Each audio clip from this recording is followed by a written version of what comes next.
여러분 안녕하십니까? 쩐데리TV의 쩐데리입니다. 구독, 좋아요, 알람 설정까지 부탁드리겠습니다.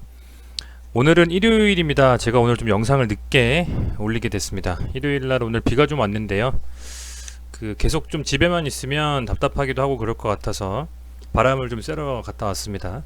10월달에 증시는 초반엔 좀 괜찮았던 것 같은데 시장이 조금 시간이 지나면 지날수록 밀리면서 중반 이후로는 굉장히 좀 어려웠던 것 같습니다. 보시면 이렇게 10월 초반에 강하게 좀 상승을 주면서 21선을 거래소 기준으로 5이평선이 돌파하면서 이렇게 다시 한번 혹시 이 박스권을 돌파하느냐 해서 2500포인트까지 갈 수 있느냐라는 시험에 든 한 달이었다고 좀 생각을 했는데 중반으로 밀려버리면서 22평선 깨고 62평선 깨고 밀렸습니다. 그래서 결과적으로는 코스피 기준으로는 2200포인트 조금 넘은 2267.15포인트로 마감을 했고요.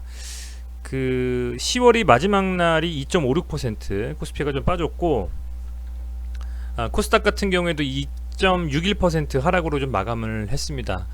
물론 뭐 하락에 대한 부분을 생각을 하자면 코스닥이 조금 더 밀린 것 같습니다만, 그래도 거래소 코스피 공이 양시장 모두 참여하고 계신 분들이라면 막판으로 가면 갈수록 밀리는 시장이 상당히 곤혹스러우셨을 것 같다라는 좀 생각을 합니다. 월별 기준으로 보면 지금 코스피를 봤을 때 대부분 이제 특별한 이슈가 있는 몇 년 정도를 제외하군요. 보통 이런 식으로 계속 연말에는 좀 몇 개월 정도 밀렸던 게 대부분인 것 같아요. 특히 10월 달에는 좀 많이 밀렸습니다. 이렇게 연말로 가면 이렇게 보시면요. 이때야 뭐 2017년 18년은 엄청난 상승장이었고요. 그 위에도 보면 10월부터 밀렸고요. 이게 의 음봉이 10월 음봉이거든요. 여기도 마찬가지. 물론 뭐 조금은 상승한 데도 있긴 있습니다만 거의 보시면 연말에는 이런 식으로 좀 많이 밀린 경우가 많이 있는 것 같아요. 제가 봤을 땐요. 이렇게 뭐 주식시장을 거의 뭐 4분기에는 애널리스트들이 뭐 10월까지 뭐 매매를 하고 뭐 11월 12월에 뭐 휴가를 떠난다 뭐 이런 얘기도 있었던 것 같습니다. 그 정도로 연말로 가면 갈수록 시장은 조금은 탄력성을 좀 잃어간다라고 좀 생각이 되는데, 이제 그런 시장에서 10월에 아마 그동안 주식시장에 참여하지 않으셨던 새롭게 참여하시는 개인 투자자분들은 10월 주식시장 굉장히 곤혹스러우셨을 것 같아요. 잘 가다가 지금 이렇게 미끄러지나 생각하는 분도 있으실 테고, 이 3월 엄청나게 빠지고 4월 상승장이 계속 거의 8월 9월까지도 이어졌기 때문에 그런 시장에서 굉장히 길들여져 있었던 분들은 이 밀림에 상당히 좀 힘드셨을 것이라고 좀 생각이 됩니다. 그런데 예년과 같지 않은 굉장히 다양한 이슈가 복합적으로 시장에 영향을 미쳤던 한 달이라고 봅니다. 그래서 그런 부분들이 11월에는 일반적인 연말에 여러가지 이슈가 해소가 되면서 좀 시장이 밀리는 좀 그런 것과는 다르게 저는 이번 11월은 조금 유심히 좀 볼만한 많은 이벤트들이 있다라고 좀 보고 있습니다. 그래서 그런 부분들을 좀 말씀을 드리고자 하는 거고요. 코스닥 같은 경우에도 보시면은 이 10월에 초반에 좀 잘 올라가다가 이번에 이제 연중에 900.56포인트까지 올랐습니다. 굉장히 많이 올랐었는데 그거 반해서 지금 많이 밀렸습니다만, 이렇게 좀 62평선까지 그리고 120평선까지도 깨져버리면서 이게 과연 여기 760포인트를 못 지키면 더 훨씬 밀릴 수 있었는데 다행히 반등이 좀 나와주면서 이제 120평선 정도 걸렸습니다. 일봉상으로. 이제 그런 상황에서 10월이 좀 마감을 했고요.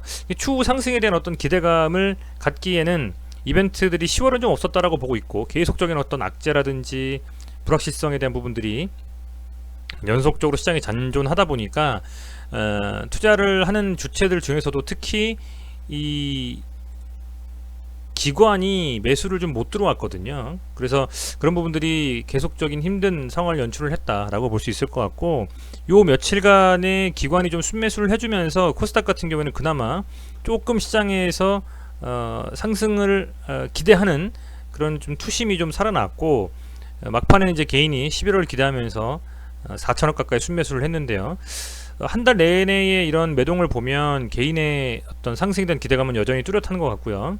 다만 기관에서 보통 주가를 방어해주는 연기금은 지속적으로 한 달 내내 순매도를 하다가 최근 좀 며칠에만 순매수를 했는데 그것도 금액이 크진 않기 때문에 11월 뚜껑을 좀 열어봐야 되겠다. 그 뚜껑을 열었을 때의 중요한 이벤트는 뭐 다 아시겠지만 앞서 말씀드리겠습니다만은 뭐 11월 당장은 11월 3일에 11월 3일에 대선 이벤트가 아니겠느냐, 미국 대선, 그렇게 좀 보고 있고, 코스피 같은 경우에는 뭐 크게 다를 바는 없습니다. 다만 기관이 10월 한 중순께에는 좀 많이 방어를 해주면서 올라왔고, 연기금도 아주 큰 매수의 기조를 가지고 가지는 않습니다만 뭐 팔았다 샀다 하면서 조금은 나름의 역할들은 그때그때 해주는 것 같습니다. 다만 최근 며칠을 보면 기관이 계속적으로 순매도 하고 있는 부분이 조금 우려스럽기도 하고, 특히 마지막 날에는 뭐 그게 뭐 엔트그룹의 이슈라고 좀 생각이 되긴 합니다만, 엔트그룹은 마윈이 상장하는 중국 주식 회사죠. 그래서 그 IPO 때문에 청약을 넣는 자금들이 외국인 좀 빠져나갔다라는 기사들이 많이 올라오는데요. 그런 부분들이 어떤 영향을 미쳤는지 명확하진 않습니다만, 그런 부분들이 아마도 영향을 미쳤다면 11월이 되고 나서 상장이 되면 아마도 그 자금들을 다시 돌려주겠죠, 보증금을. 그러면 다시 또 각각 투자했던 시장들이 들어올 수도 있기 때문에 그런 부분들은 좀 해소가 될 수 있을 거라고 좀 생각을 합니다.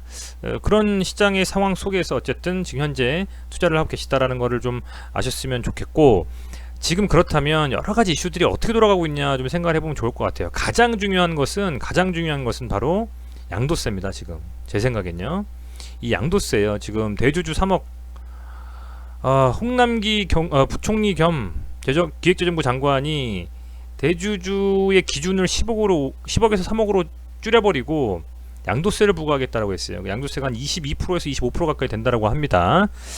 이렇게 지금 보면 양도 차익에 대한 22에서 33%. 양도 차익이라는 것은 뭐 따지고 보면 수익이 난 상황에서의 세금을 부과하는 거죠. 근데 사실은 벌었던 거를 뱉어내는 건 상당히 좀 기분이 좋지 않죠. 부동산도 양도세 이슈 많이 있었지 않습니까? 2년 보유하면 양도세를 보통 면제됐던 상황에서 2년 보유에 2년 거주, 거기다가 이제는 뭐 여러 가지를 더 붙여가지고 비과세를 받기가 굉장히 어려워졌어요. 그러다 보니까 이 부동산 가지고 계신 분들이 아주 곤욕이실 거라고 좀 생각이 됩니다. 무슨 세금을 잘 운용해서 하고자 하는 어떤 정부의 정책에 반기를 들고 싶은 생각은 당연히 없습니다만, 가지고 있는 분들 입장에서는 수익을 극대화하려면 이 세금을 덜 내는 것이 가장 좋겠죠. 그런데 최근 정부의 기조는 세금을 좀 많이 걷고 있기 때문에 그런 측면에서 봤을 때에 이런 양도 차익을 주식에도 걷는다? 그렇다라는 건 상당히 좀 모처럼 화랑이 돼서 엄청나게 증시 자금이 끌어올라 가지고 유동성으로 올린 이 시장에 찬물을 껴는 격이겠죠. 그렇다라고 하면 이왕이면 이런 갑작스러운 대주주 기준 강화는 좀 철회되는 게 낫지 않나 좀 생각이 됩니다. 제 개인적인 생각으로는. 그래서 또 더군다나 연말이 되면 이런 것들을 회피하고자 하는 물량들이 많이 나올 수가 있거든요. 그래서 그런 부분들이 또 무려 뭐 42조에 가까운 개인들의 매도 물량을 기관에서도 예측을 하고 있는 것 같아요. 42조가 엄청나죠. 그런 매도 물량에 대한 연말 수급에 대한 부담을 기관들이 떠안고 갈 수는 없기 때문에 지금 매도를 하면서 조금 현금 보유를 하고, 또 12월이 지난 이후에 내년에 좀 투자하겠다라는 그런 움직임으로 가고 있는 게 좀 아니겠습니까? 그런 상황에서 이게 상당히 좀 힘든 입장 차이인데, 저는 그래서 기대를 했던 게 뭐냐면, 이게 지금 아시겠지만 청와대 국민청원 올라온 게 답변 게시일이 원래 11월 2일이었어요. 내일 청와대에서 답변을 했어야 됩니다. 그런데 기사가 이런 게 떴어요. 지금 청와대 대주주 양도소득세 폐기 국민청원 답변이 연기됐다. 이게 오늘 8시 21분에 나온 건데, 그래서 찾아봤어요. 제가 트위터 들어갔더니 올라와 있더라고요. 보시면 이게 청와대 트위터입니다. 여기 보시면 공지사항 올라왔는데, 워낙 이슈가 큰 사항이다 보니까 공지가 올라온 것 같아요. 대주주 양도소득세 폐기 청원에 대한 답변을 연기하고자 하오니 양해 부탁드립니다. 원래는 내일이었거든요. 이게 지금 연기가 됐다라는 것은 그만큼 정부 쪽에서도 좀 압박을 받는 게 아니냐, 부담스러움을 받고 있는 게 아니냐 생각이 돼요. 이거 그냥 그대로 양도소득세를 갖다가 부과하기에는 이 개인 투자자분들이 원성이 엄청날 것 같고, 그렇다고 이 기획재정부하고 어느 정도 완벽한 협의는 또 안 된 상황이고요. 이 민주당 쪽 여당의 의원들의 어떤 의견과 기획재정부와의 또 이견이 있는 것 같고, 그래서 청와대에서는 명확하게 좀 그 답변을 놓기 위해서 아마 굉장히 좀 이번 주에 좀 진중한 회의에 들어가지 않겠느냐라고 좀 생각이 되고요. 어떤 변화 없이 만약에 단호하게 정말 진행한 거라 할 거라고 한다면 아마도 그냥 공지를 하셨을 거라 생각이 돼요. 그런데 그게 아니다 라는 부분은 추후에 분명히 조금은 어떤 다른 뭐 연기라든지 3억에서 5억으로 양도 대주주의 기준을 늘린다라든지 가족으로 묶어서 3억이었는데 그것을 개개인의 어떤 주식 보유에 대한 금액으로 또 세팅을 한다라든지 뭔가가 나올 것 같습니다. 그렇다고 하면 11월에 이 양도세의 이슈는 분명히 조만간에 좀 사라지지 않을까요? 그렇게 좀 생각하고 있고, 그렇다고 하면 코스닥, 특히 뭐 코스닥 시장이죠. 개인 투자가 많이 좀 가지고 있는 종목들이라든지 아니면 이 코스닥 시장 위주로 조금은 상승에 대한 힘이 좀 그래도 나오지 않겠느냐라고 좀 생각이 돼요. 긍정적인 하나의 이슈라고 보고 있습니다. 그런 상황 속에서 어쨌든 유심히 좀 지켜보셔야 되는 건 분명히 맞는 것 같고요. 다만 지금 현재 보면 코로나가 엄청나게 지금 증가를 하고 있습니다. 우리 국내에는 뭐 100명 세 자릿수가 된 지 며칠째입니까? 한 일별로 볼까요? 일별로 보면 세 자릿수가 된 지가 좀 됐죠. 28일부터 지금 세 자릿수가 계속적으로 5일째 닷새째 지금 이어지고 있어요. 좀 오랜만입니다. 이렇게 좀 많이 올라간 게. 근데 지금 그런 상황 속에서 지금 있는데 우리나라 뿐만 아니라 해외가 더 엄청납니다. 지금 보면 해외 하루의 확진자 수가 뭐 이게 엄청나요. 지금 막 8만 명씩 돼요. 사망자가 1000명 가까이 됩니다. 이게 그래서 지금 심각하구나 생각이 많이 들고요. 그에 비하면 우리나라는 정말 지금 안전하다고 볼 수 있을 정도로 굉장히 안전한 거라고 볼 수 있거든요. 우리나라 지금 몇 명입니까? 124명밖에 안 늘었는데 이 확진자 수가 지금 이렇게 많이 늘어날 수가 있나요? 지금 8만 명, 뭐 정말 엄청나게 많이 늘어나는 거죠. 그래서 그 정도로 지금 심각하게 지금 벌어지고 있다라고 지금 생각이 들고, 그래서 그거를 이런 식으로 지금 봉쇄 카드를 유럽이 꺼내가지고 전 세계에 봉쇄령이 예전처럼 더 풀리지 않겠냐라는 좀 생각이 들고, 그렇게 된다면 시장에서는 어떻게 받아들일까? 예상보다 3쿼터의 실적들이 조금 괜찮게 나왔는데 이게 2차 팬데믹으로 거의 가는 거나 다름없을 정도의 시장에서의 파급 효과가 나오면 추후에 경기에 대한 다시금 활성화되는 그 기간은 점점 더 딜레이 되지 않겠습니까? 그렇다면 그런 부분들을 해소할 수 있는 중요한 하나의 이슈, 그러니까 백신이 개발이 된다라든지, 그리고 개발만이 아니라 개발해서 실제로 임상 끝내고 접종이 돼야 되겠죠. 그렇게 되든지 아니면 치료제가 개발이 돼서 실제로 치료할 수 있는 효능이 있는 정말 그런 치료제가 개발돼서 많이 주사를 좀 맞으신다라든지 이런 부분들이 되지 않고서는 시장에서는 계속적인 이 코로나 리스크를 들고 간다라는 겁니다. 그러면 우리가 투자를 할 때에 이런 계속되는 리스크에 대해서 관련되어져 있는 종목들을 매매한다면 어떤 종목에 과연 들어가야 되겠느냐도 생각해 보실 필요가 있겠죠. 굉장히 좀 뭐 해외에서 수출에 의한, 수출해 가지고 먹고 사는 회사들이라든지 어떤 좀 대면 언택트가 아닌 텍트, 그죠? 그런 좀 대면하는 것들을 위주로 뭔가 사업이 구성되어 있고 그것을 바탕으로 사업이 더 확장될 수 있는 어떤 분야의 종목들은 상당히 좀 타격을 많이 받을 수 있다라는 겁니다. 뭐 여행도 포함이겠죠. 그래서 그런 부분들을 구독자분들께서도 좀 심히 생각하셔가지고 투자에 임하셨으면 좋겠다는 좀 생각이 들고요. 반대급부로 어떤 종목들이 그러면 더 수혜를 받을 수 있을지에 대한 생각도 함께 해나가야 되겠다 좀 생각을 합니다. 그런 와중에서 지금 꾸역꾸역 지금 이제 미국이 11월 3일날 대선 드디어 실시를 합니다. 역대급의 유권자가 9천만 명이 넘는 유권자가 우편 투표하고 조기 현장 투표를 통해 가지고 마치게 된 것으로 지금 얘기가 나와요. 미국 전체 등록자의 43%가 지금 우편과 조기 현장 투표를 통해서 투표를 사전 투표 마쳤다라는 건데요. 사전 투표에 대한 뭐 이슈나 이런 것들이 뭐 제가 정치적으로 말씀드리는 것은 아닙니다만 어찌됐건 가장 불확실성에 대한 부분들이 뭐냐면 우편 투표가 과연 이게 실효성이 있느냐, 이거 믿을 수 있냐라는 거였거든요. 그런 거에 대해서 트럼프가 워낙 쇼킹한 발언도 많이 하기 때문에 이거 만약 불복해버리면 또다시 불확실성이 계속될 수가 있다라고 하는 시장의 우려스러운 생각들이 여전히 있는 겁니다. 그래서 11월 3일 단기적인 이벤트가 끝나고 나도 한동안은 확실한 불복에 대한 이슈 없이 명확하게 어느 누구가 이겼다 승복하고 하는 것이 끝나야만 넘어갈 수가 있다. 그 이후에는 아마도 내년을 준비하면서 경기 부양책 논의에 대한 부분들이 기사로 나올 것이고 여러 가지가 차곡차곡 좀 스텝 바이 스텝으로 좀 진행이 될 텐데 그 전까지는 불확실성을 좀 확실하게 해소되기까지는 좀 시간이 걸릴 거라 좀 생각이 듭니다. 최소한 11월 3일이 끝나고 어느 정도 기간까지는 좀 지켜봐야 될 만한 이벤트다라고 좀 생각이 돼서 당장 내일부터 이번 주 안에 어떤 식으로 좀 상황이 전개가 되는지 지켜보시면 좋을 것 같습니다. 자, 그리고 조금 더 생각하는 게 뭐냐면 이제 곧 아마 이 관세청에서 수출 수입에 대한 국내 수출 현황에 대한 자료가 나올 겁니다. 9월 달에는 좀 괜찮았던 것으로 제가 그때도 말씀을 좀 드렸죠.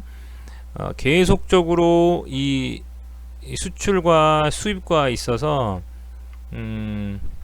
보시면 이 9월에는 그래도 상당히 좀 수출이 좀 잘 나왔어요. 잘 나와서 뭐랄까 좀 향후 경기 회복에 대한 기대감을 많이 시장에서는 좀 긍정적으로 봤던 것 같습니다.